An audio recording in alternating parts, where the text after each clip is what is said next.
So welcome back, folks. Just wanted to show I've gotten the original airbox and assembly out of place, out of the vehicle. So one thing to note, where this right here, where that was clamped on, that's actually the air intake temp sensor. They say to use needle nose pliers. I prefer to use one of these things. It's like a panel remover or clip remover. Works really well. Doesn't usually damage things, although this vehicle is a 2010. Now, the other thing I wanted to mention was I took the opportunity to check the tranny fluid. For whatever reason, the dipstick is underneath the whole airbox assembly. It makes it a real pain in the ass to get anything done.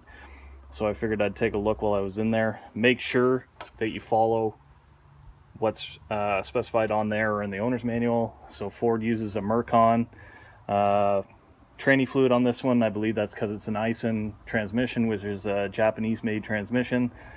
Fluids are really hard to find, at least here in Canada. I don't know what it's like in the States.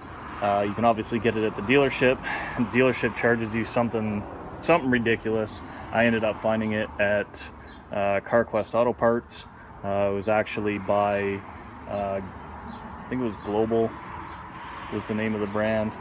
Anyways, I also took the opportunity to clean that air sensor because it's been in there for how long? Who knows if it's got any debris or grit or dirt or anything on it. So I took the opportunity to wash that down too.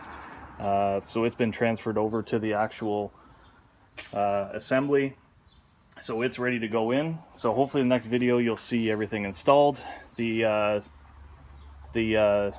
demolition, or whatever you want to call it, the deconstruction was not that bad. Didn't realize that this piece here actually pops out, so that made it a lot easier to get the original air assembly out. And I'm just going to go in here and I'm going to clean up some of this stuff, not that it really matters, and we'll put the intake in. So we'll see you in a bit.